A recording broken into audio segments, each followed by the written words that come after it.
Oh, well. We are back. Welcome back, folks. For those who are back, and for those who aren't, welcome for the first time today. Took a little bit of a break. I ate some persimmon. Persimmon. Um, Carl says somehow you have 5.7 thousand likes. Look, I'll take it, but update your app or something. I don't know. We've had the same issue happen with um, with David. Same exact issue.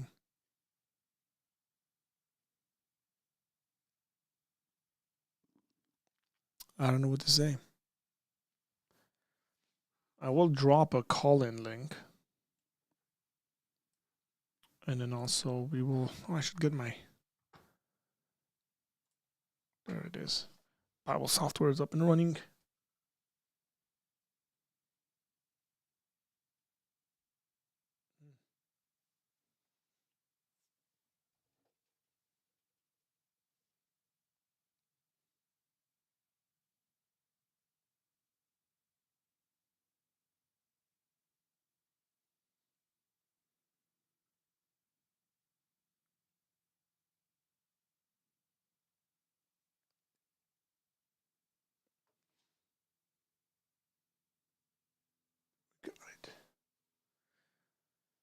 Okay, that's connected. We're going to get Discord up and running, folks. If you want to jump on Discord, we would love to have you on there. Hey, Keanu, how you doing, man?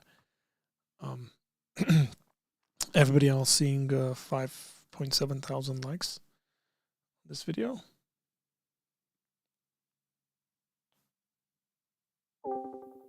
Okay, that's that.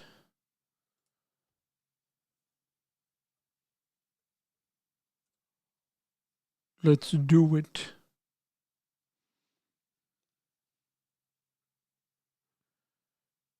That's the call-in link. Who is it that said they haven't hit the like button? Come on now, guys. I got to get that percentage down. That's messed up.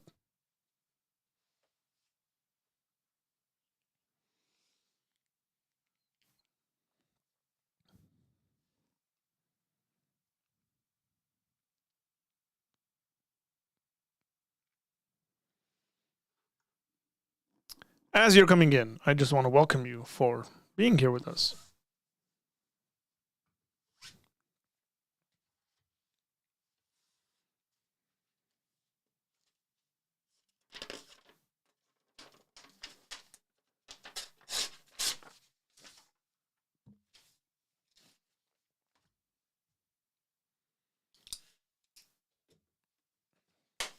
Drop a comment. Say what's going on. How are you? Hello. Don't be like a creeper in the background.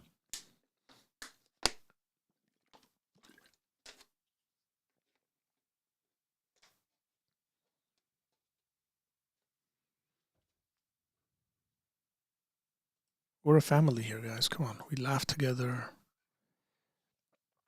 We say hello to each other.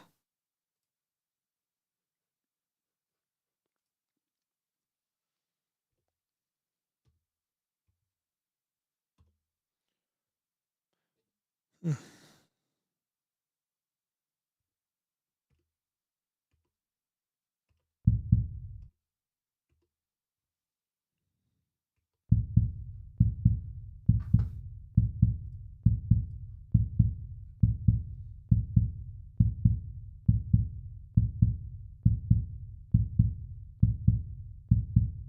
Said I'm lurking, not creeping. Same thing. Doing good, man. Doing very good, considering the Liverpool game that they won that I streamed earlier. So that was fun. I hope you are doing well also.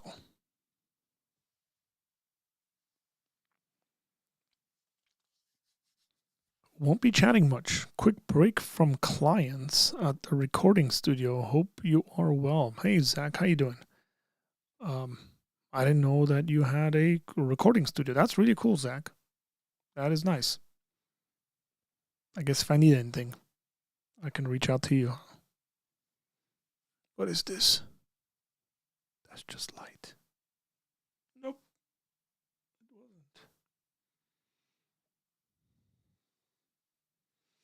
So I was curious to know how these would look on different colors.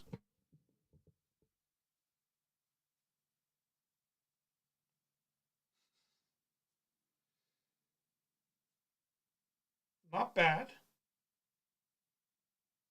Could be better in my opinion. But I do think they've changed the sweater, or the sweater is different.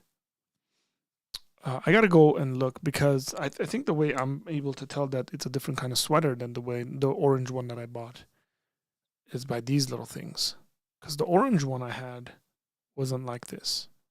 So I got to make some comparisons. I got to read the tag. I haven't looked at it. I haven't compared them. But there's a couple of other ones that are going out to some other folks.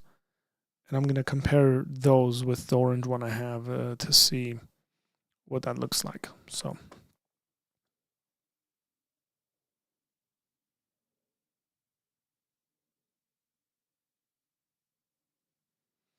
that's a bug with YouTube. They tried to do a live update to the like count, but messed up. Okay. If you say so. So yeah, I'm curious. Sometimes comments, right? Like when the comments come in on YouTube, they're hilarious to me. So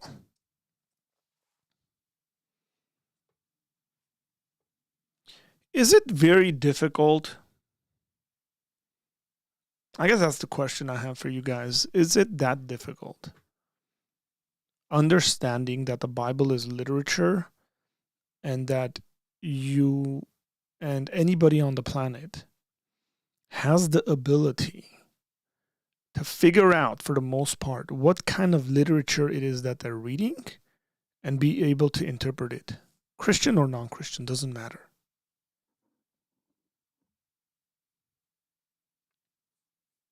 Right? This isn't complicated at all. So I keep getting people that think that the video I made about biblical, reading the Bible literally,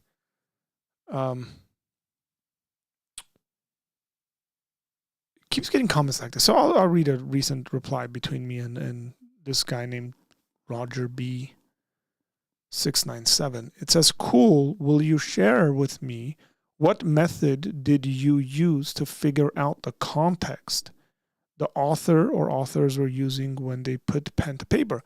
That's too broad of a question. I'm not going to answer that in the comment section because what are we talking about? Are we talking about Genesis? Are we talking about Paul's letter? Are we talking about the Gospels? Like, what are we talking about? And so I responded to him by saying, there are good books on the subject you can read if you're actually interested. And then he wrote, "Thanks. How do we know the method the authors of those books," and he put books in quotation marks, actually, for some reason, "used to get the context?" And I responded by saying, "LOL, you're a funny one. Go read the books if you care, or jump onto one of my live streams and you can call in and we can discuss it." Like, I don't understand why I have to argue with people that the Bible is a certain kind of literature that people know about and have known about, and you can actually understand the literature of the Bible. Like, help me understand this, guys. Really, like,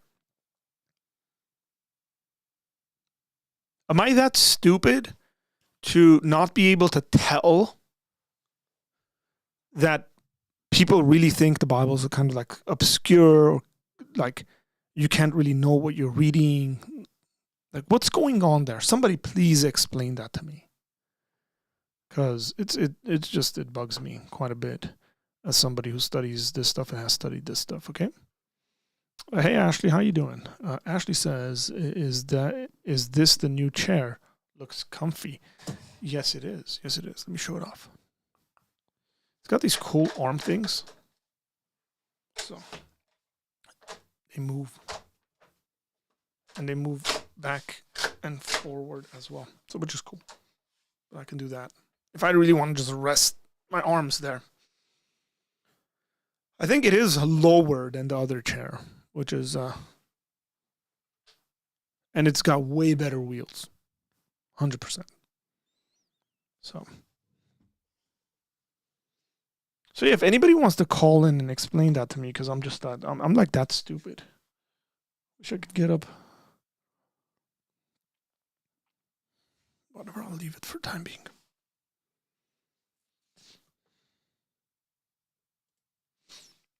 I can understand that comment to an extent because Christians often disagree on this kind of stuff over the same passages. For example, however, I understand your point.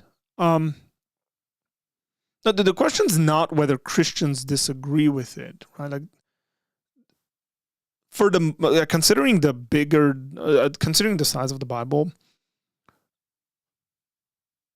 Christians don't disagree that much on the sort of literature they're reading. So, for example, Christians all agree that the book of Revelation is apocalyptic literature. They might disagree with like the application of it, but in regards to what kind of literature they're reading, everybody agrees with. So I might disagree with my Calvinist brothers about, say, Romans 9. But we don't disagree on what kind of literature we're reading.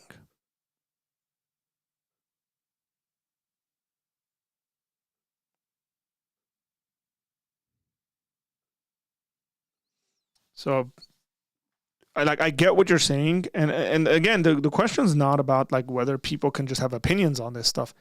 People always can have opinions on this stuff. The question is whether educated people on the matter actually have a disagreement, whether they can understand what they're reading. Like that comment I read is not about like, oh, why are you guys disagreeing on this scripture being or this part of the Bible being whatever, right? It's how do they know? How can one know what kind of literature it is that reading? Or how can one know the context? And it's like, oh man, like really, like when you read, it doesn't matter what you're reading, whatever it is that you're reading, do you really sit there and say, oh, I don't know what I'm reading? Like, here's a book Shakespeare wrote, and you're reading it, and you're like, oh, what am I reading? I have no idea. How am I going to figure out what I'm reading? Nobody does that, man. Like, seriously. But I guess what you're saying, I understand what you're saying, but again. Have you heard of this book, 24 or So Arguments for God, The Plantinga Projects? Yeah, that was written by, oh man, I know the guys who wrote that. Yes, I have.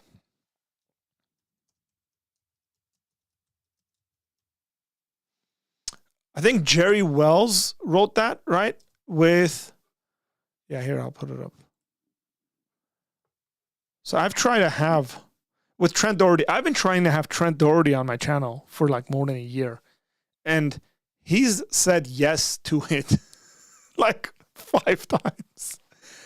Trent said yes to coming on the channel. Jerry Walls, I haven't had on the channel, but I would love to have Jerry on the channel. Specifically, I'd like to have Jerry Walls on the channel to talk about like purgatory and Roman Catholicism and stuff like that. And Trent, we were going to talk about abortion and politics and stuff. So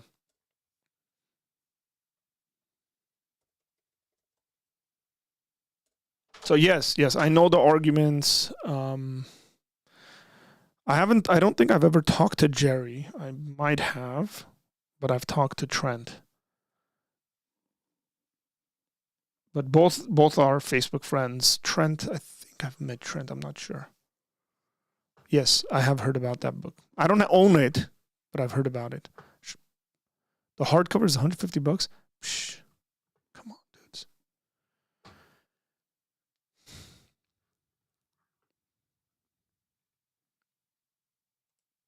I I will have to disagree with you. Even Christians can't agree with each other about Genesis 1. That's fine. And how many of those are there in the Bible? How many of those sorts of disagreements are there in the Bible? The question, again, like I said, the question is not about whether these things exist or we quibble and argue over what kind of genre we're reading. That's fine. They do. It's about whether you can know everything, like whether all of the literature is like that.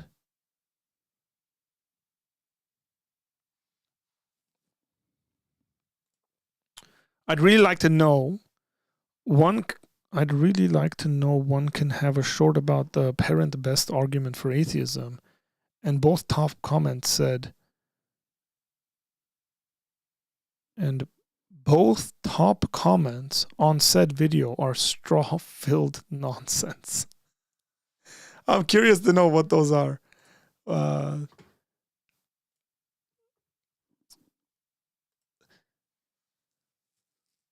So I think I did a decent job explaining that argument. And that's a pretty strong argument. Let's see what the top comments on there are. Okay, I gotta go to the video actually. Probably the best 49 comments on this video. Wow.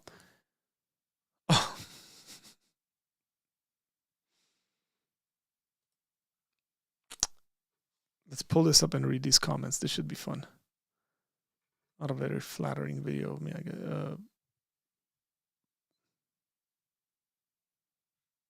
The way I paused it.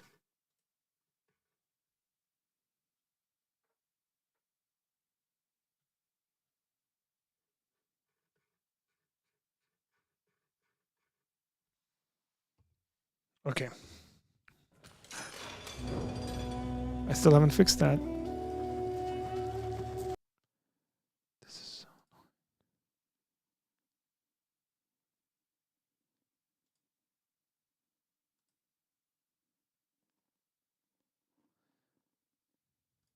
Okay. So in conclusion, so this person's thinking they know what I'm concluding.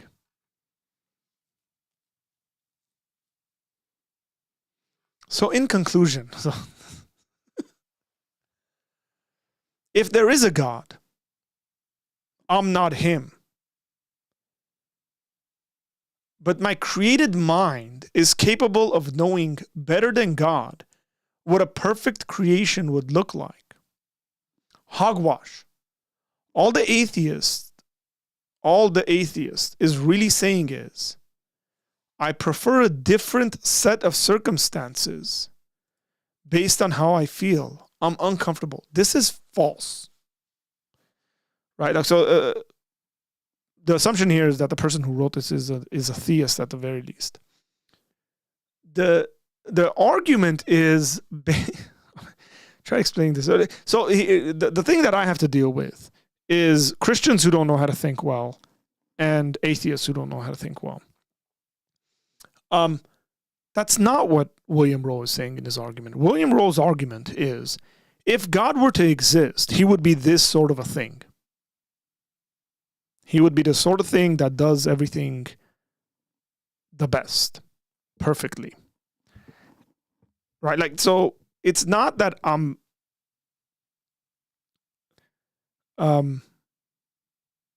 what did they say? I feel uncomfortable. No, it's God would do these things. These things aren't the case. Therefore, God doesn't exist. Your created mind is capable of knowing many, many things. It's not that it knows better than God what a perfect creation would look like. Right? Some guy is pretending that philosophical literature is about feelings, and then the atheist guy right below him is effectively clicking the double team Pokemon move disaster. Oh, this is Roger again. Roger's made comments. I just read Roger's comment on the. That's interesting. Okay, so let's see what Roger said. I didn't notice that Roger is.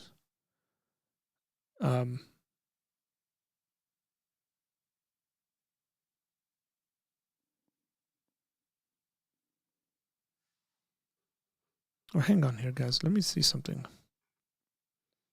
Well, how did Beric block you guys? He doesn't have. Beric is here. He really blocked us, Sean Kelly. I don't think we were rude or anything. So, guys, Beric is not a mod on this channel. So, I don't know how he would block you guys.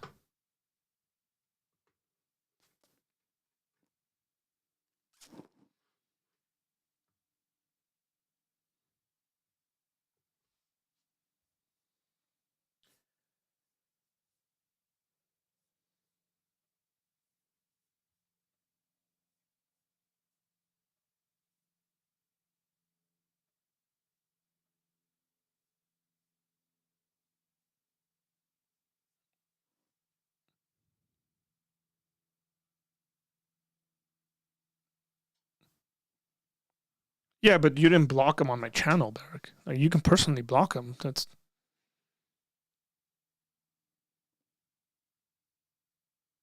okay, yeah, because you guys aren't mods. That's interesting. That's a personal comment. He can do whatever he wants. So I don't believe the claim. I don't believe the claim. Does not need an argument, evidence, or proof. Present good evidence that the claim is true or shut up. I'm confused. However, one of my biggest reasons I don't believe is that there is a debate in the first place. This is the silliest thing. There's even debates with people in the same camps. When you all get on the same page of the claim, then maybe we can discuss. Until then, you're full of beans. I think I responded to this by saying, do you normally refrain from believing things that people debate about? Because that means you have to suspend belief or just reject the belief in a lot of scientific things. He didn't respond to that. So there you go, guys. Yeah, it's just hilarious. Like, oh, there's a debate on the matter, so it can't be true. Like, how does somebody even come to those conclusions, guys? I don't know. No idea.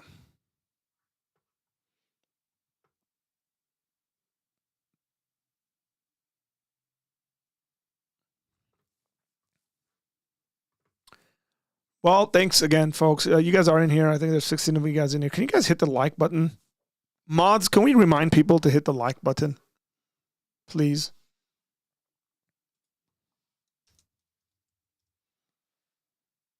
Because I got some cool mods in here, man.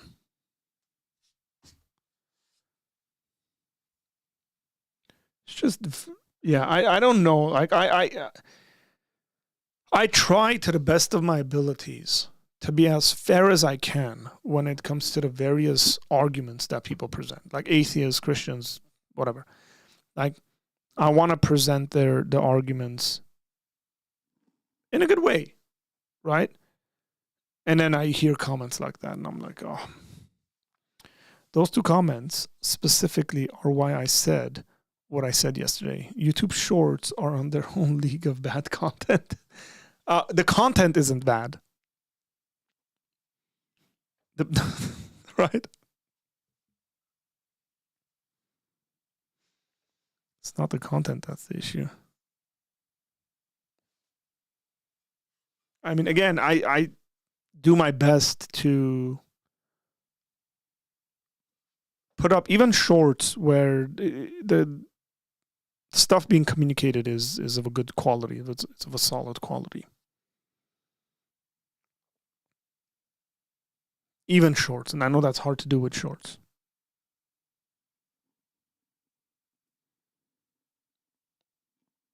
But then like you get this one guy who's like never studied literature or the Bible, who's like, you don't really know. How can you guys even agree that Shakespeare is poetry and not history? I want to believe Romeo and Juliet is an actual historical event. And nobody can argue with me otherwise. Hamlet is a true story. How do people really know? How do these scholars know?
Shouldn't have done that. I messed around with my drink.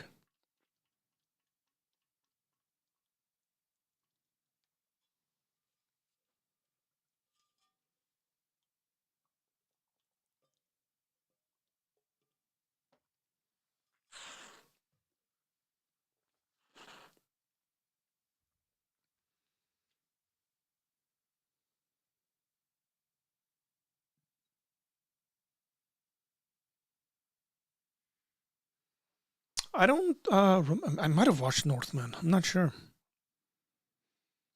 Discord is open, and so is the link to call in on via eCam.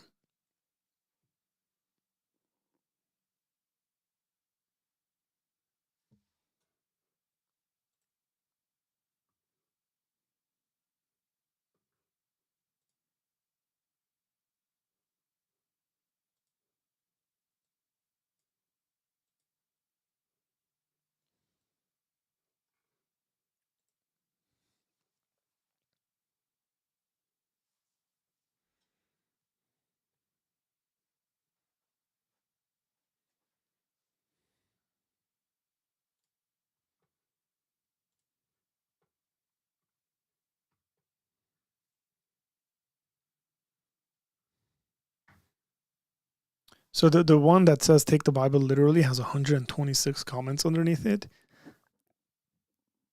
6,000 views, not bad.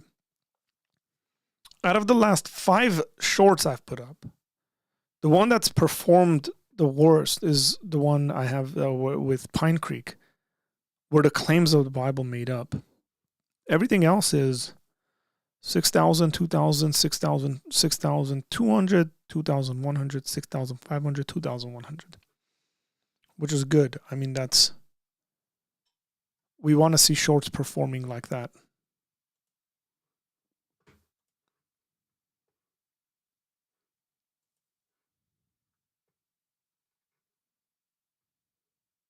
Wait, what?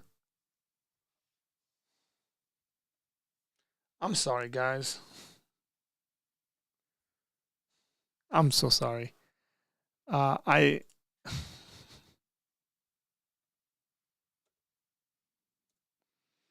was posting a couple of things different places, and and that's the wrong link. So I just posted the link.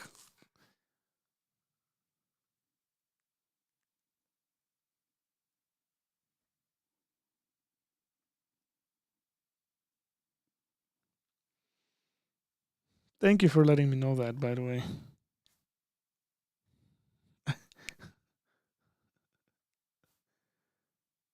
That's a video that our Armenian ministry put out. We put one out yesterday, and we put another one out today.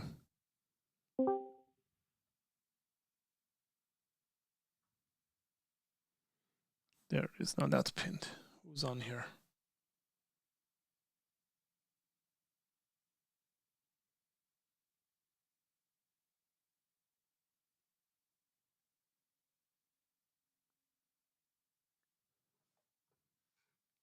We have somebody who's joined us on Discord. I just don't know who that is. It was a video in Russian. It was not Russian. That was Armenian. Russian. How did you get that? Why would you think Armenian is Russian?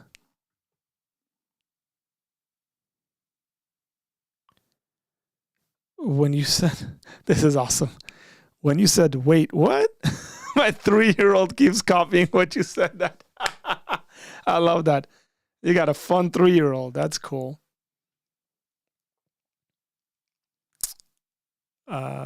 Jerome says, Arthur, what is 1 Corinthians 7:14 saying? Been confused for a while.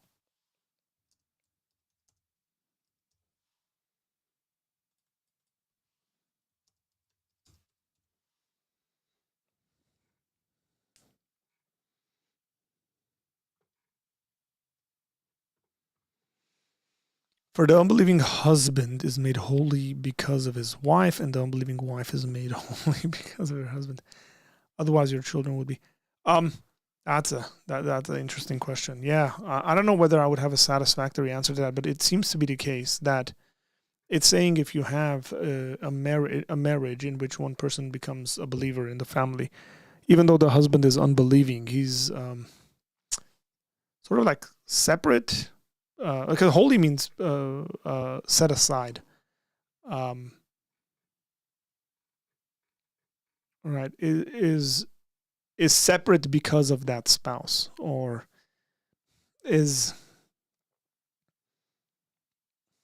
so I'm trying to find the right words for that.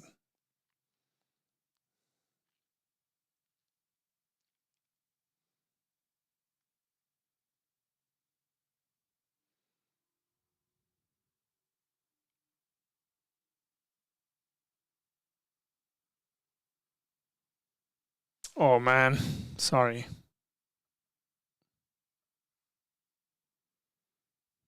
How is that even getting? I was trying to pin. That was my fault. I was trying to pin my link, but your question was underneath it, and I pinned that. I'm making mistakes when it comes to the pinning of this stuff. So I feel like I can't give you a satisfactory answer on that. Whatever is going on, it's a discouragement on divorcing your spouse. The whole text there is a discouragement on divorcing your spouse because they're unbelievers. It's saying you can't do that. Them just being unbelievers is not grounds. It's not good enough grounds for you to divorce them. So I'll leave it there. If anybody has a better answer, then feel free.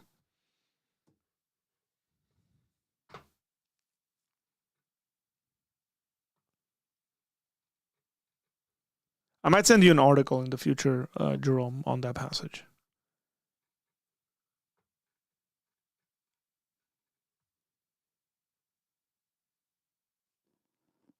They look like crazy characters. Those are Armenian. That's the Armenian alphabet.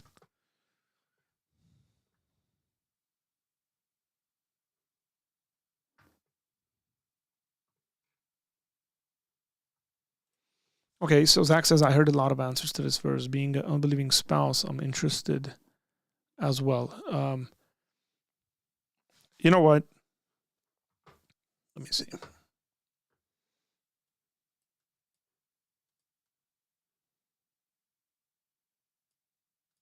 Actually, let me put up the commentary here. This is getting really annoying.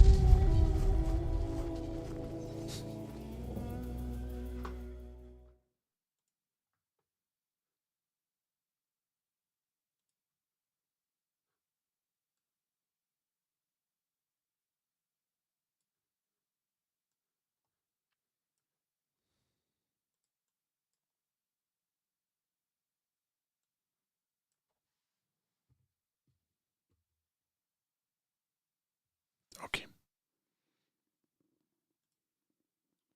For the time being, that'll do. Okay, so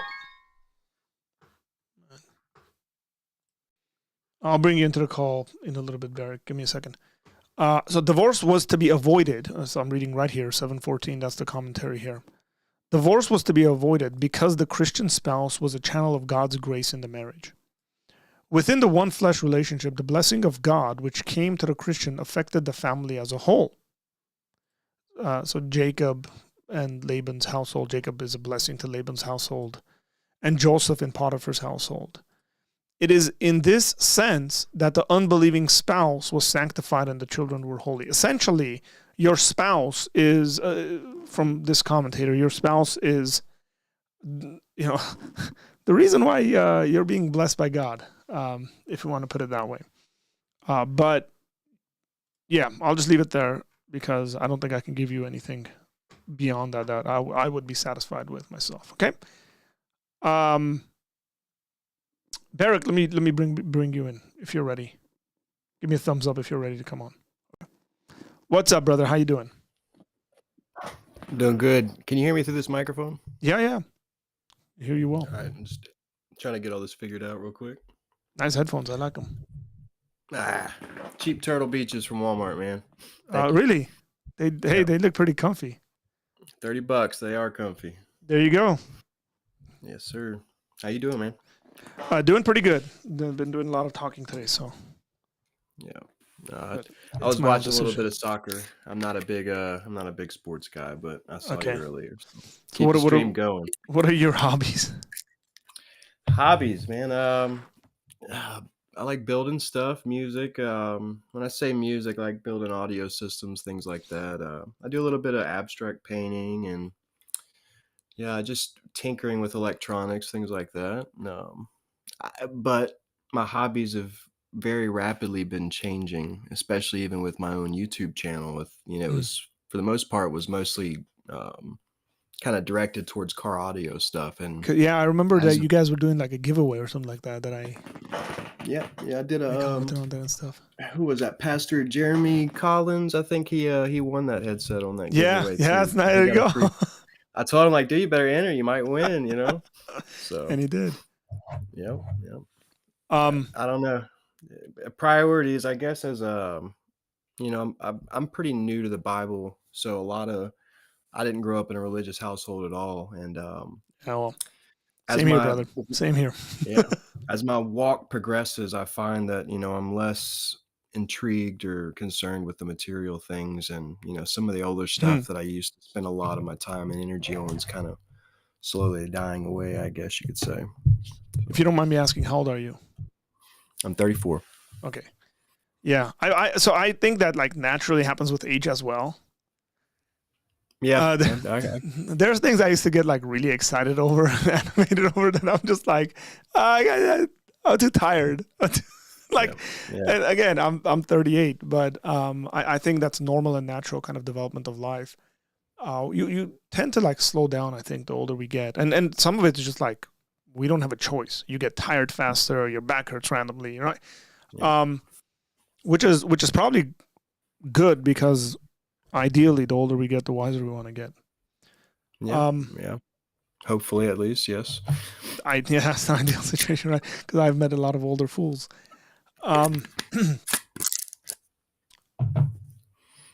As you've been reading the Bible, I'm going to interview you. I'm going to ask you a couple of questions here. Sure. Because I'm curious, man. I've been reading the Bible for 20 years, and sometimes I forget how it was when I had just started reading the Bible. Right. Without any education, without any of that stuff. And just like, so I want to be around it. What's like the challenge or the most difficult thing you've come across as you've been reading the Bible and trying to understand it?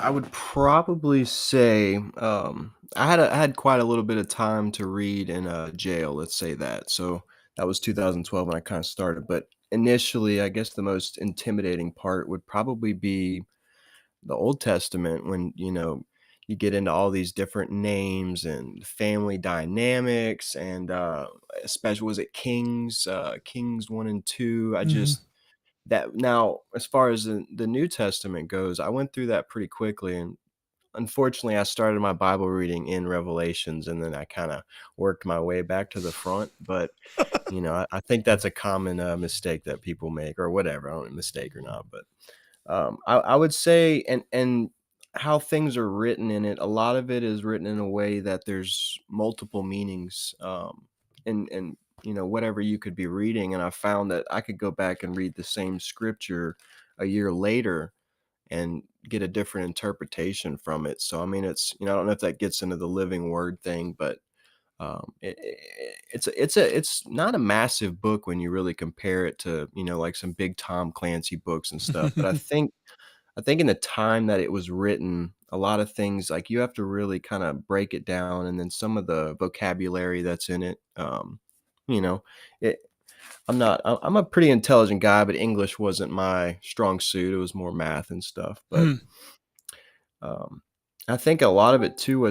There was times when I'd start reading something and it would kind of maybe show me something about myself that I didn't really see or I didn't really like, and sometimes that would kind of put me in a bad place mentally, where I'm judging myself and picking myself apart. But mm. it kind of that conviction you kind of get when but that's the best way I guess I could say I could answer it. I've read the whole New Testament. I think towards the end of the Old Testament, I still have a few, maybe 100 or 150 pages to go. But I probably Mm. should go back and read everything from start to finish now as I'm a little Yeah. further along. One of the things I ask people, so quite often I get people asking me, like, I want to read the Bible. How should I read it? Um, and I used to tell people, oh, read like the Gospel of Luke and then read Acts. And my answer to that question has changed. And I ask a question. When somebody says, I want to read the Bible, I ask them, why do you want to read the Bible? So what's the reasoning? What's the purpose behind you reading? And based on the way they answer that question, I give different answers. So if somebody's like, hey, I'm new to the faith, I want to start reading the Bible. My response to them is, you might want to read the Gospel of Luke and Acts and know Jesus' story. That's a pretty chronological book. And then read Acts and know how the early church is founded and stuff. If somebody's like, I just want to become more familiar with the Bible, my response is, start with Genesis, read all the way through, don't stop, don't study it, don't ask questions, just read. Read for information's sake. That's it. All you're doing is data gathering. You want to know names, you want to know places, you want to know major characters that get repeated. So, and I always use this example, I say, imagine if I tell someone to read the book of Romans, and then as they're reading Romans, they get to Romans 4. And Romans 4 brings up Abraham as an example of faith, and the person has no idea who Abraham is. And now they're confused, right? So what they would have to do is go back to Genesis, meet Abraham in Genesis, and then so on and so forth. So reading for information's sake is not a bad way to read the Bible, but that's very different than, in churches, we get people almost always, pastors will tell people to read the Bible more devotionally. So they want people to reflectively read the Bible, to, memorize passages. And those aren't wrong things. But there's an assumption there that the person understands what they're reading if they're going to read it devotionally. I've discovered in my life, the more I understand the text, the easier it is for me to read it devotionally. And so there's layers to reading. I just mean this generally, right? Like whether you're reading the Bible or J.R. Tolkien or Tom Clancy, or it doesn't matter, or a more technical kind of book. Right. You got to know your terminology.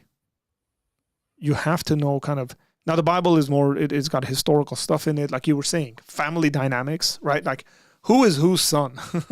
And why does that matter? Like why does it matter that Solomon is David's son and the sort of stuff he does? Like that matters quite a bit to the biblical text. I mean, why is Jesus referred to as son of David in the New Testament? That matters a lot. So yeah, I mean, it's interesting that this just applies literature-wise. But when it comes to people picking up the Bible for the first time, and so much information out there, there's so much like podcasts and stuff I get sent, and I'm just like, this is just wrong. Like this information these people are communicating is wrong. Even folks like that. That's partly why I wanted to do the Jordan Peterson responses, because people quote him a lot, people pay attention to him a lot, and I like Jordan Peterson quite a bit. But when it comes to the biblical stuff, I think he's actually not very knowledgeable on the subject. I'd agree. And people repeat stuff he says. And I'm like, no. They do that with a lot. I mean, they do that with Andrew Tate. They do with, and that's the thing. It's when people like him that have that big of a platform decide to speak on something like the Bible or God, I think, like you said, they should probably familiarize themselves better with it, I guess, because when you have an audience that big, you never really know how you're going to be influencing somebody. And, if you misunderstood something and got a completely, not saying I'm shaming him for that, but I've heard a couple of his answers, and I also heard him flip flop a little bit, but as far as intelligence goes, he's up there. Yes. Very great speaker, but he's got a very big audience, and those people have to be aware of that. And again, this goes down to like an expertise. Like, so somebody sent me a message. One of my friends sent me a message recently and said, "Hey, how well do you know Carl Jung?" And I said, "I haven't read." I said, "You want to know Jung's psychology? Like, listen to Jordan Peterson, because he's an expert on that thing. Like, Jordan Peterson has studied psychology. He knows it very well. He understands clinical psychology." And like, I have no idea about it. Like, if you send me a quote or a paragraph or something, and you go, "Hey, what do you think about this?" I can't even tell you what I think about it unless you ask me, like, is there like a philosophical thing here, or is there like how would we biblically respond to this idea? Then I can say something about it, because that's what my expertise is. And this is not to take a dig at Jordan Peterson or anyone of that sort. I think it's more, what I'm doing is trying to like warn the 14 people in this chat. Whenever you're paying attention to people, make sure that you understand if the people have a right to speak on the subject they're talking about. It's funny. I was listening to Andrew Tate. I didn't watch the whole thing. I watched part of it. Andrew Tate was talking to, what's his name? Pierce Morgan. On the Palestine thing. And Andrew Tate kept saying, "You and I are professionals, talking about this as a professional." And I'm like, I have no idea what he's saying. Like, professional as a what? Like, Andrew Tate, you're a celebrity, you're a fighter. Like, if I came to you and asked you about kickboxing, like, I'd listen to you. Like, all day I'd listen to you. But you're not a politician, you're not a historian, like, you haven't studied. Like, I was just confused. It seems like he's trying to make himself sound more credible by saying, as a professional. My comment is, again, I have no idea what you mean as a professional. Like, if I said, I wouldn't even really say as a Bible scholar. I'd stay away from that kind of language, because I don't think I am a Bible scholar. Right. Studied the Bible. I got a degree in it. I have a degree in philosophy.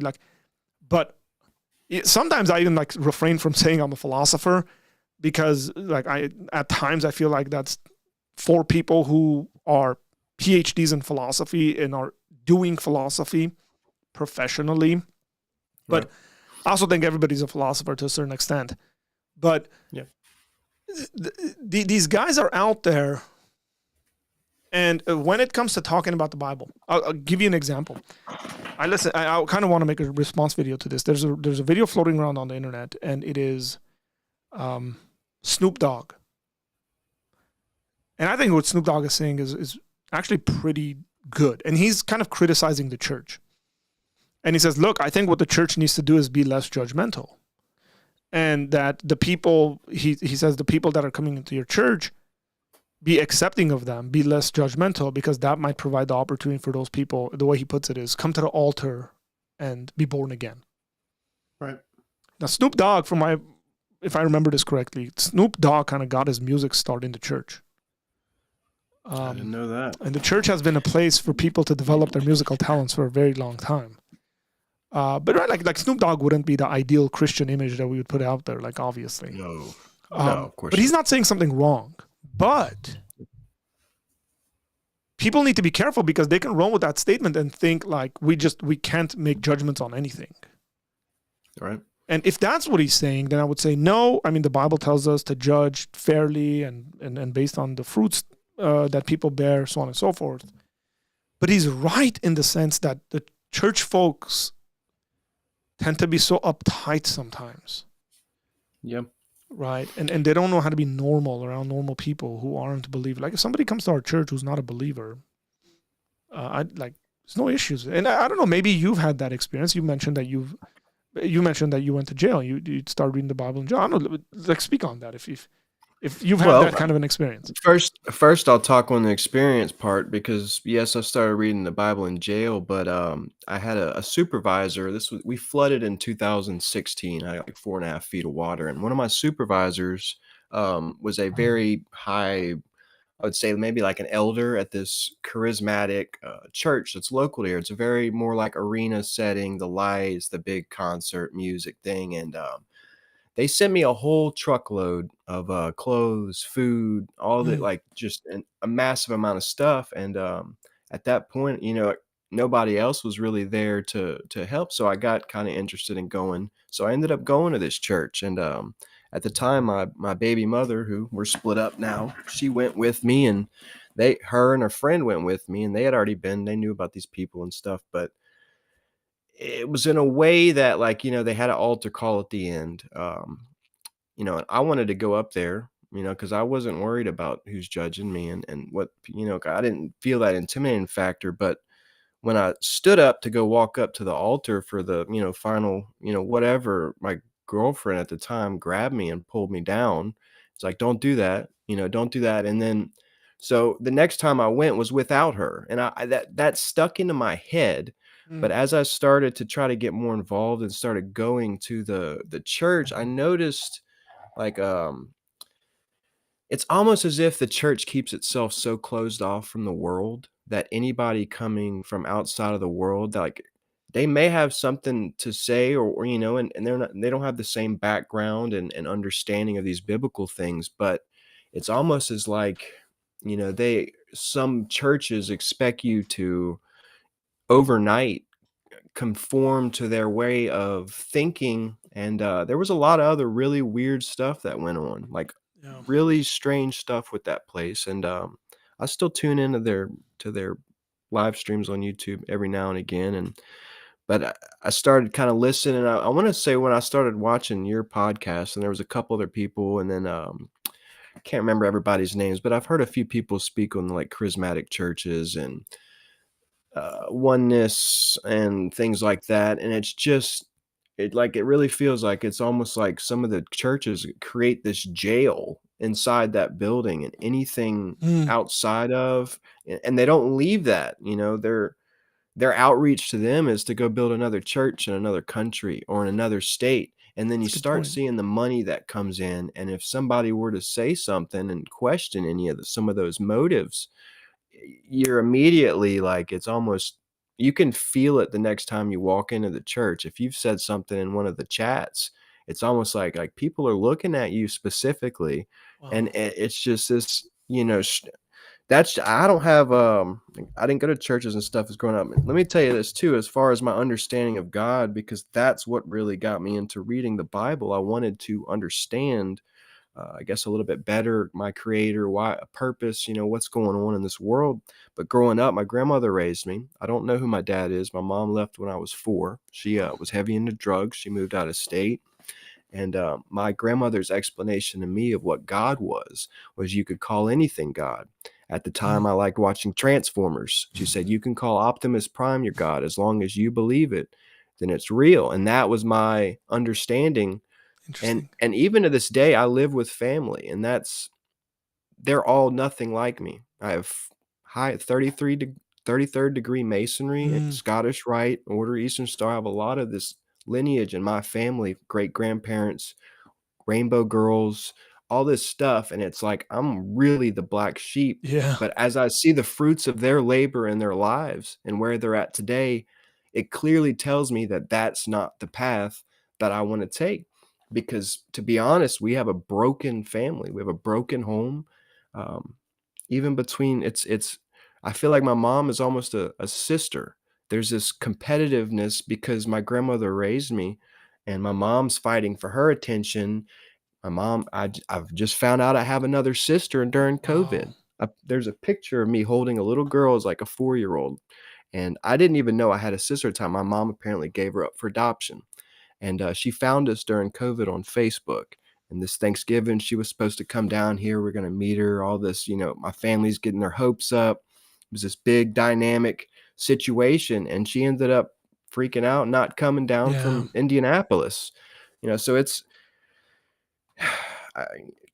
I've been offered, to be into certain groups. People have outreached me for stuff, Mm-hmm, and mm-hmm. something inside of me has always told me not to go that direction. Yeah, It would be a direction which, if I wanted to, get money and to have some type of status or something like that, that would probably be beneficial. But as far as like having a foundation and um, a strong foundation in what I believe in, I feel like all of that, anything I think or believe would all get molded into whatever that specific society, over time, whatever their understanding of it is, and I would lose my individual relationship with God. So yeah, I'm in amen a to pretty that. complicated spot right now, Yeah, mentally. man. Whew.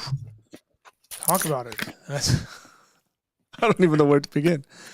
Um, Look, the advice I can give you, and my younger brother was offered, the sort of stuff that you're talking about, and he became a Christian a little bit after I did, and right after high school, like as he's coming out of high school, people were reaching out to him, and they're like, "Hey, come join our group," and this and that, and he was a new Christian, and he came to me and he was like, "Hey, what do you think about this stuff? What do you think about this group and that group?"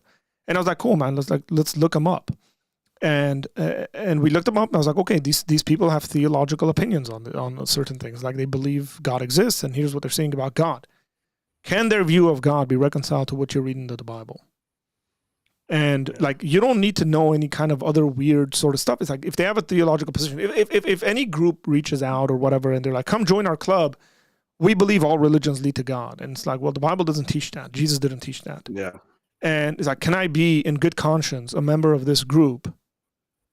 And it's like, no, I can't. It's again, it's not like you don't have to know anything beyond that because that's a fundamental teaching, Right. right? And so like that's the way we reasoned through that, and it was like, okay, so this is not an option. So moving in this direction. In regard, look, man, God has a unique way of reconciling families. Is one of the things I've seen. And I think like being consistent with God um, and loving Jesus and loving those around you. Sometimes again, it's kind of like spiritual growth that it takes a longer time, but God does do that. I mean, when the individuals are humble and accepting of their wrongs and all that stuff, you really see that kind of takes place. My recommendation would be study the Bible, learn the Bible, meditate on the Bible, let the Bible guide your life, your business dealings. Just being like faithful to Jesus is going to put you in a really, really good place in life. And that's I've seen very, very broken situations be fixed, like by God's grace, and it's just phenomenal to see. And then that becomes a testimony, right? Like that just becomes like, wow, look how cool is that? These are people who were just kind of trying to do it themselves and fix it up themselves, and they couldn't. And then here's what God did. But I love the fact that you're reading scripture, you're studying. Just keep your head down and about the Word of God, and you will do well, is what I would say. I appreciate that. And with that being said, I was watching a live stream last night. When I got off, like I felt a certain kind of way. So I went down and actually wrote by hand the 7 deadly sins and made my own definition for it. And then I was on Discord server, y'all's Discord server, and I saw somebody posted a video. I think it was the third Adam. So I ended up watching, that last night. I watched a few of them, and ironically, that Spencer Smith was talking about some of the same things we're talking about right now with, those particular groups of people and stuff. But I'm just trying to keep an open mind and attempting to stay optimistic, even though I sometimes really feel like I'm trapped in a corner. So Yeah, appreciate that. yeah, no doubt. Well, life and its stages are very interesting, and I always tell people, like, if you study the history of the church, you're gonna get a very large, large is not the word, a very wide kind of perspective, because you're gonna get people in the church who are like kings of countries and faithful to Jesus, and then you're gonna get individuals who were martyred and fed to like lions, who were like Yeah. trapped, forced family members, when Adam and stuff like that. And so, but both in the Bible and in church history, you're going to find people that you probably resonate with a lot more. And then those kind of become motivations to a certain extent. And they should. I mean, those should be motivations for us. But ultimately, I think, again, the Word of God should be the ultimate motivation, ultimate guide to the way we conduct ourselves and the way we live our lives. And one day you might be a motivation to someone else, like considering the situation that you're in, and saying, hey, look, here's my testimony. Here's what God's done in my life, and this is what it looks like. Yep. I do have a very strong testimony, but at the same time, I haven't made a video on my YouTube about all that. I haven't just jumped into it because I know I'm not ready, and it's a very, very long story. And I think I want to have a stronger foundation, in my beliefs and have some concrete that I can stand on before I really, dive into that. And that's wise. And that's wise. That's one of my main issues is that we get people that like become Christians immediately, and then they will start like immediately they start preaching. Immediately they think they're going to jump into ministry and stuff like that, and they're unprepared. Yeah, preparation is a very biblical thing. So preparation is a very biblical thing. It takes time to prepare. Jesus prepared disciples. Their disciples prepared disciples. And so sometimes we forget about that and just jump into it. And those people tend to be the ones that kind of make a mess of things. Hey, Jerome has a question for you. He says, did Barrett convert before or after reading the Bible? I mean, I would honestly say I had a notion or something inside of me before I really got into the Bible that there was something more than what I had been told. But, I guess it would probably start with Romans, and reading that in my bunk in 2012. That's about when I would say I true, because even after that, I didn't live my life. I read the prayer and did a lot of talking, but my actions didn't necessarily follow with what my words did. And I'd probably say the real change started in the flood when I lost everything, and all the material things were gone, and I was left with just what I had, who I am inside, and that I felt empty. You know what I mean? So I would say it started with the Bible because it was the first time I'd got any literature or anything firm, in that, even in any belief, whether it's Muslim, Christian, that was the only, that's where it kind of started for me. I never even really contemplated those things as a kid. I was so selfish and self-consumed and focused on what's benefiting me in that particular moment, that I didn't really concern myself with God and, the repercussions of my actions, that stuff didn't even really faze me, Yeah. Yeah. I want to jump in some of the comments here. On Fire for Jesus made a bunch of comments, and I'm trying to kind of combine them together if I can, but I'm not sure. So yeah, Dave's a good mod. I would agree with you. David is a great mod, just like not just a mod, like just a good friend that he's he'll like check up on me. He'll send me messages and be like, "Hey, you okay?" and that's just cool, that if I'm like complaining sometimes about my voice and this and that or not feeling well, and he's like, "Hey, man, praying for you," and just an overall good guy, and he's very balanced and very encouraging. So appreciate you, David. I always see him in there in the chat. I've seen Ashley's channel as well too, and like I said, you've got those seem like two very strong people to have in your corner.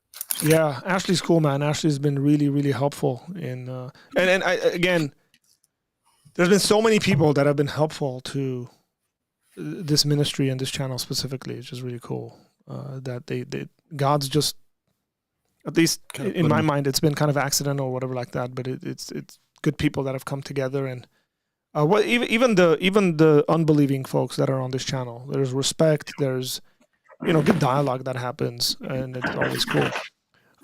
So question, I guess, what are your thoughts on these questions before the internet people read the Bible and followed Christ? Yet, with the internet, it teaches that without knowing Greek or Hebrew, we can know God's truth. Yeah, that's a good point. On Fire for Jesus. No Christian has ever taught that you need to know Greek or Hebrew or something like that to know God's truth or the Word of God or God's communication. No one has ever believed that. But it has been understood that if you want to be a teacher of the Word of God, then you should have a preparation. You should know your stuff before you teach it. And that's internal to the Bible, right? So people should be very careful before they become teachers in the church, so on and so forth. I agree that I've regularly referred to Jordan Peterson as a gateway drug to Christianity. I've seen a lot of people that have started reading the Bible because of Jordan Peterson. So Peterson's done lectures, they've gotten interested in it, started reading the Bible, and then they're becoming Christians. So I know a number of people that's happened to. What I would say is that that we shouldn't just trust him because he's an authority on a certain subject. Please do me a favor and go watch. I watched this finally a couple days ago. Jordan Peterson's conversation with John Lennox. John Lennox is a scholar. He's a mathematician. He's an Oxford professor, mathematician, philosopher. He's got 2 PhDs, I believe. The guy's an evangelist, apologist. He's done ministry. Like he did ministry in Russia where like during communism. So, going behind the Iron Curtain and doing ministry there and stuff like that. Like John Lennox has done ministry work all across. And you will see how John Lennox regularly navigates that conversation back to speak about like very foundational stuff when it comes to Christianity. And they agree quite a bit on various things they're talking about. But the cool thing is Jordan Peterson at one point says, hey, we want to do something like the Exodus studies we did. And John, it would be really cool to have you on. And I was like, yes, we need people like Os Guinness and John Lennox to be part of those conversations, because whenever some of those guys kind of stray off and start talking about stuff that's not true to the biblical text, those are guys that have the ability to bring it back and say, well, here's what the Bible's actually teaching. I mean, even like Dennis Prager, who's making something like, he made a comment about like, does God love everybody? He's coming at it from a certain perspective, and the Christians in there can actually answer this question by saying, yes, God loves everybody in that Christ died for us, and we all can repent. Right, so there's the Christians can actually bring that kind of a balance to the situation rather than people just kind of pontificating or just talking about religious ceremonies or religious practices of something like that. Because one of my fears, and I'm seeing this in culture, people are drawn to religiosity nowadays because it seems like people are really into like having structure and discipline in their life, and they really like kind of these what are perceived to be older traditional sort of things, and especially a lot of conservative folks are very attracted to that. And my response Can you is, define like, religiosity? Yeah, I'm not. I mean that in the sense of like doing religious practices in more of the historical senses, right? Like like in Orthodoxy, within Catholicism, there's a certain kind of structure to doing things. People are attracted to that. Even like individuals who are becoming Muslim. When you listen to them, that's the sort of stuff they're talking about. So if you listen to like Andrew Tate, let's just say, and he's talking about like how Islam gives him, like it's disciplined, it's black and white. I've heard that from so many people about Islam. It's black and white. It's not, number one. No. It's nothing near that. There's a lot of stuff, a lot of disagreement, a lot of theological conversations. And so that's true of Christianity as well. But people can't just be drawn to that. Because Jesus speaks against pure religiosity for the sake of religiosity as much as anything else. As a matter of fact, that's the predominant argument Jesus has, is that, hey, you guys claim to know God, but you actually do not know God. And so my concern is, like, if people are actually interested in knowing God, there's a way to know God. There's a way to draw near to him. And you can do that with those religious practices.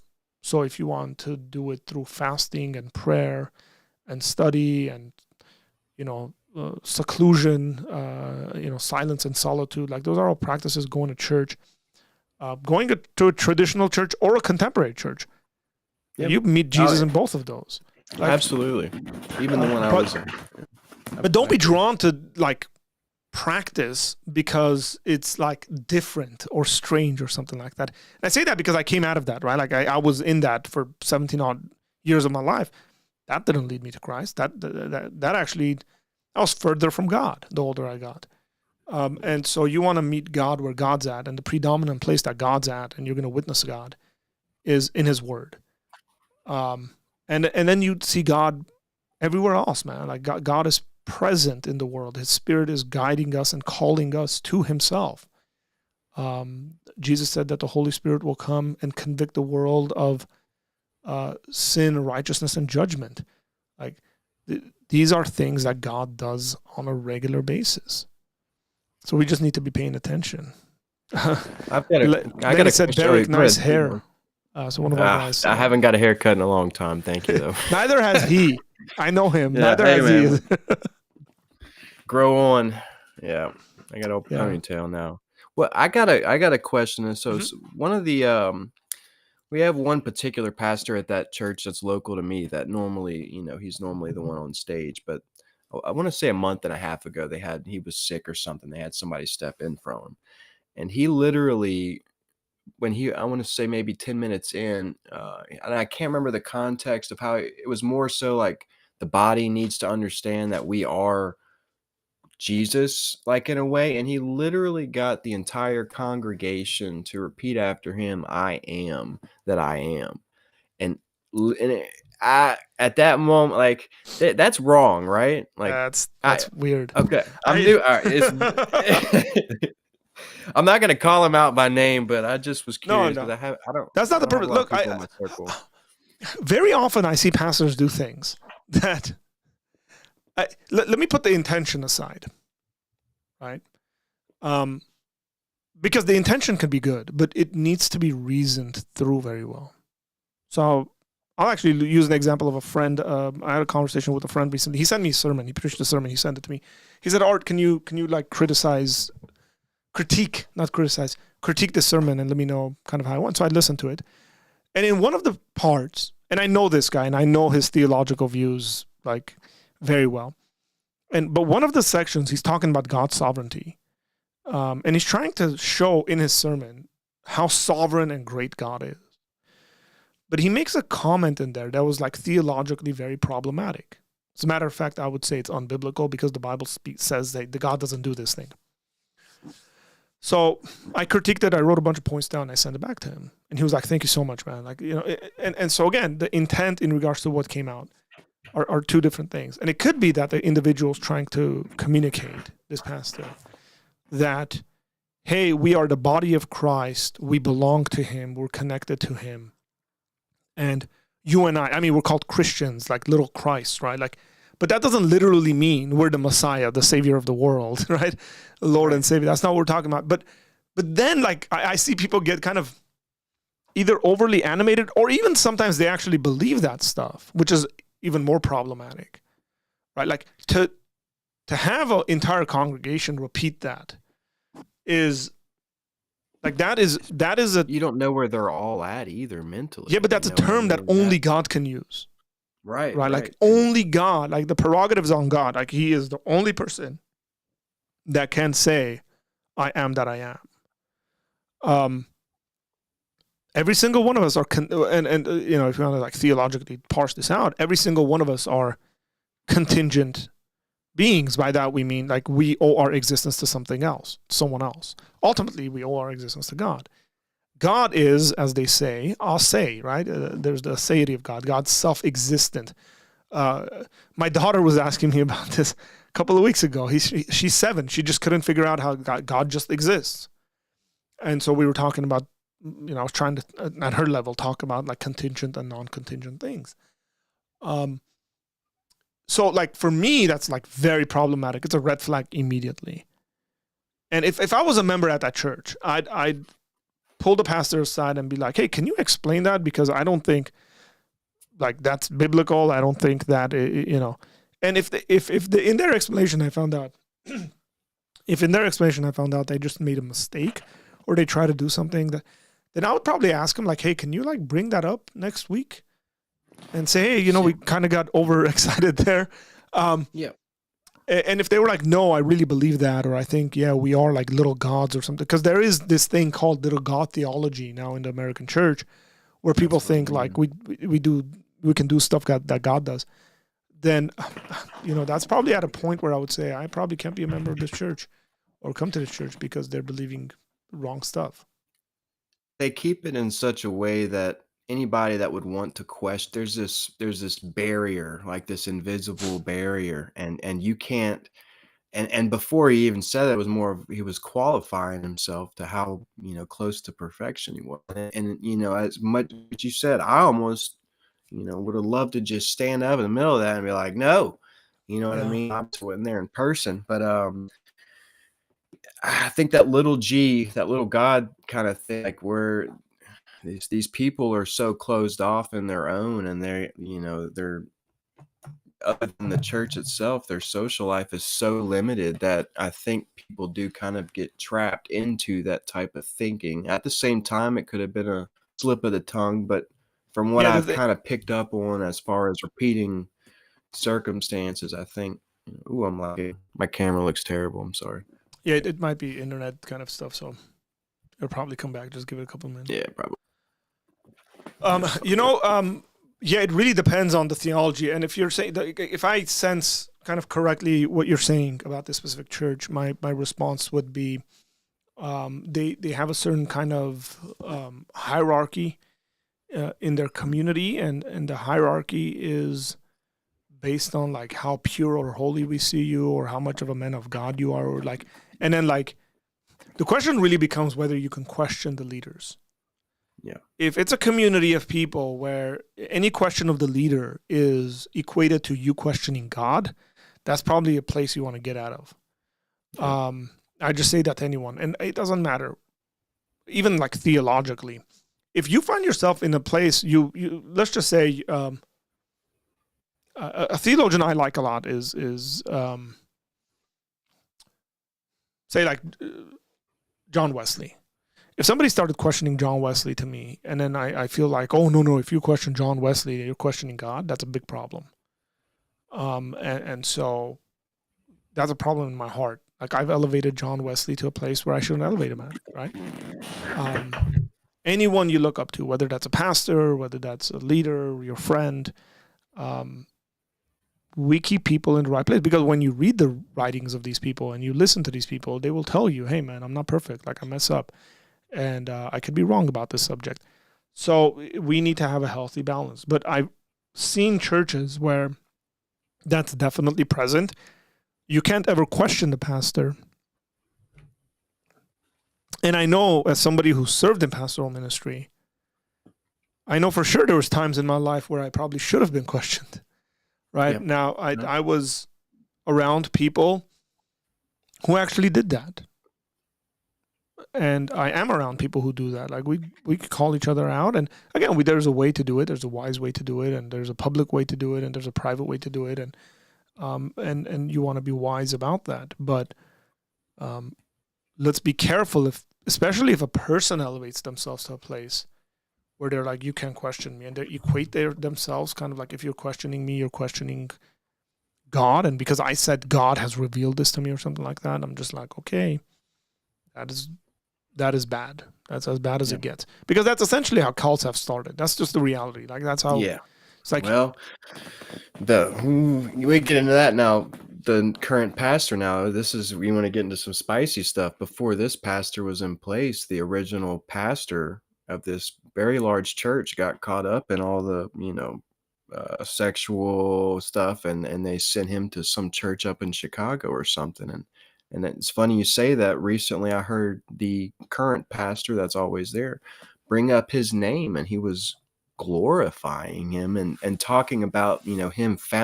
And it's almost as if he assumed everyone had forgot what had happened, I guess 12, 14 years ago. But I think I'm in pretty good agreement with you, and a Mm. lot of just whatever is inside of me has told me that I probably should stay away from there. At the same time, you know, what I worry more about is the congregation of some of these large churches, and they are so gung ho.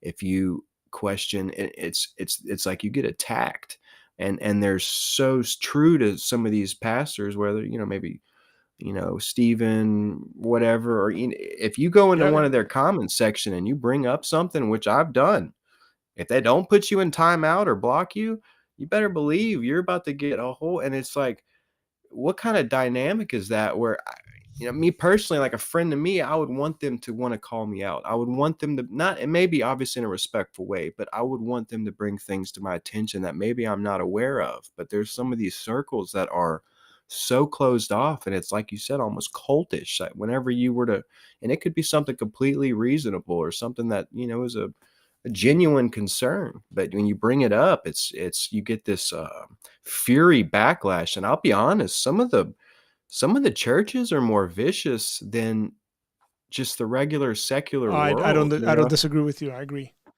Yeah, I've I seen found people. myself in some fire. Yeah, I really have. YouTube is a strange place to but I mean, navigate when I it found comes it to that. interesting. So Mike Winger is a good solid guy to listen Love to on the Mike, internet. For absolutely. I those who like don't listen Mike. to it, so Mike's made a bunch of videos. Well, I shouldn't say a bunch. He's made some videos over the years Yep. where he's criticized some stuff that Joel Osteen has said. Yep. And every single time, I mean, it got to a place where the video would come out, Joel Osteen's ministry would shut down. Complain to YouTube. Did it happen to you? Yeah, shut him down. He said my name in a sermon. I took a clip of it and threw it with a clip of a Chuck Norris water bottle, because he said "Stay thirsty like Caleb," which is my name, in one of his sermons. Because I was actually watching Joel at this time. I just made a joke about it because he said my name. He said "Stay thirsty, my friends," and then I showed this Chuck Norris bottle brand of water, artisan Mm. water, and they took the video down. And it was just a joke. And I'm like, how do these guys even how am I even on their rate?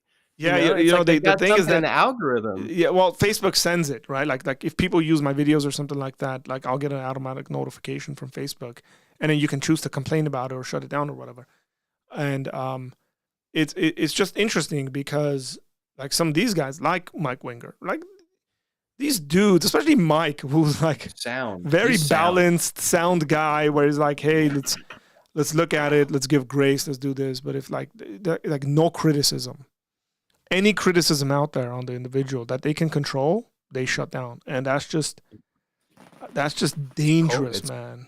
very dangerous, because who's holding who accountable? And when you've got that much money exchanging hands, that Yeah, well, it's it's like money, that it's almost power, right? power. Absolutely. Yeah, Look at and Harvey. Look at Harvey, Hurricane Harvey. All those people that showed up at Olstein's front porch, and he turned them away when Houston was underwater. That happened right after we flooded. And yeah, I'm not judging Joel Osteen. I'm by no means am I worthy of doing that. But those type of actions and behaviors can clearly show you something about the way some of these organizations and groups of people are. And it's kind of it's intimidating in a lot of ways. You don't know when you get your hand slapped when you say something.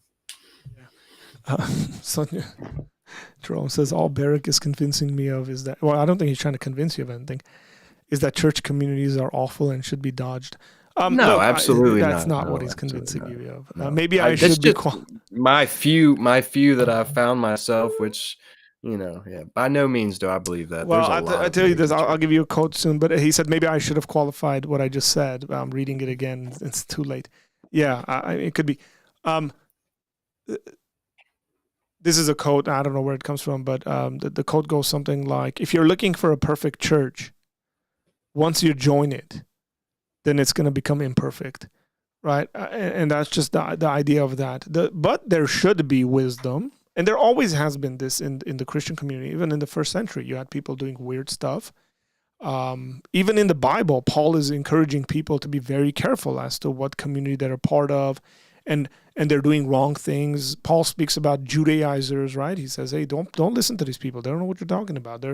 They're preaching to you a different gospel." And He even goes as far as to say, even if an angel were to come down from heaven preaching you to a different gospel, don't listen to them, which has happened. Just pay attention to what Muhammad says and what Joseph Smith says. They both claim angels came down and preached to them a different gospel. The idea there is that there are communities. So it's like more of a spectrum, right? Like there are churches that are just like genuinely wrong, and their intention is not to be wrong. And if they are corrected, they will fix their ways and everything will be fine. And then there's just communities where it's like off the wall, crazy kind of kooky stuff. And they don't want to be corrected. They like the way they're doing stuff and what they're doing. And that's all they care about. An individual who is a Christian who wants to be part of a community ought to find themselves a good community that loves Jesus, that loves the word of Jesus, and realizes and sees humility and the kind of checks and balances the Bible has put in place for their leadership. Anytime somebody gets elevated to a status where it is very unhealthy to be at, and the Bible doesn't allow them to be in that kind of a place, that's problematic. And the reality is that the modern church, because of the way we can commercialize things, it's easier to do that, I guess, especially if you have a platform. And that's dangerous, man. Like, so I know that's dangerous. That's why I have a board. That's why I have people on my board that can call me out. I have a board on my ministry. I have friends that I serve with in church. They can call me out. Like, I'll tell you this, if I'm streaming and everything's going really well, but I'm not, let's just say I'm not doing well in my life, and one of my friends in ministry and one of my board members comes to me and says, Arthur, we think you need to take a month off from this stuff. Like, don't produce anything, don't do anything. You need to take a month off. Focus on you, focus on your family, on your relationship with your wife or something like that. Guess what? I'm going to take a month off because those people have a place in my life to speak into my life in those ways. Like, we all need that. More of that.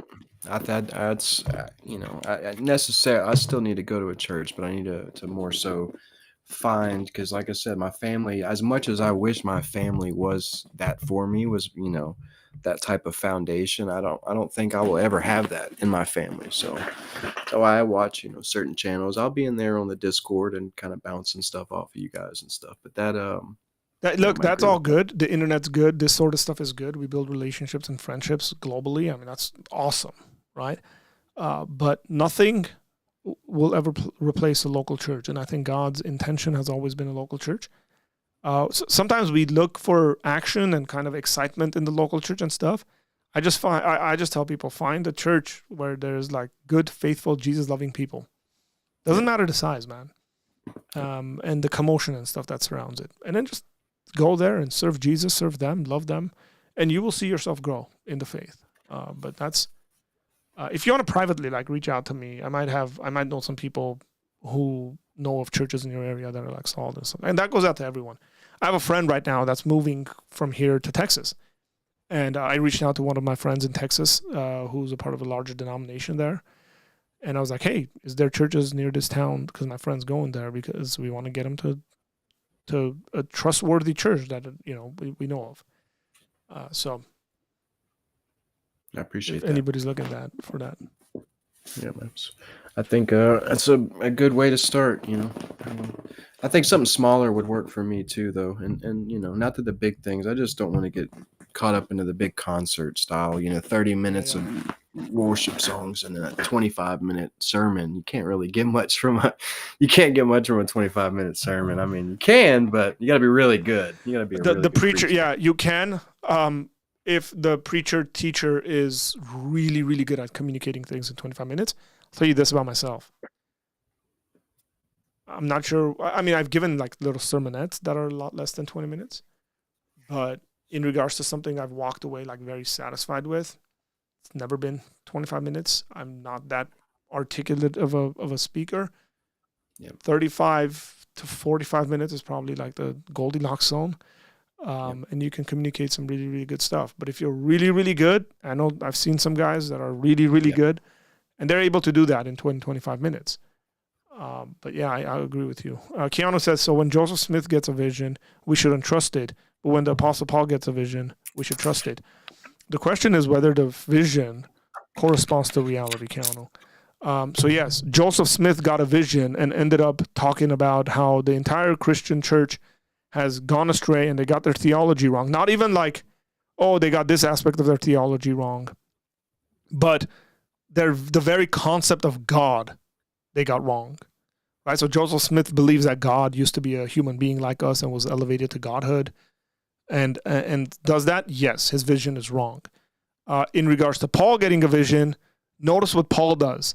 He goes and checks up on his vision and his gospel. He says this, I went to Jerusalem so that I would make sure that I hadn't been running in vain.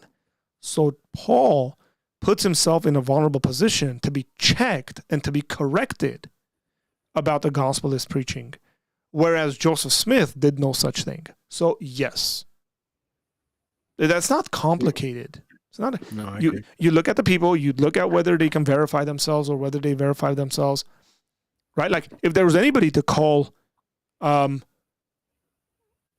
out, it would have been Peter. Peter would have called Paul out and said, but Peter doesn't call Paul out. He actually says, "Hey, listen to Paul."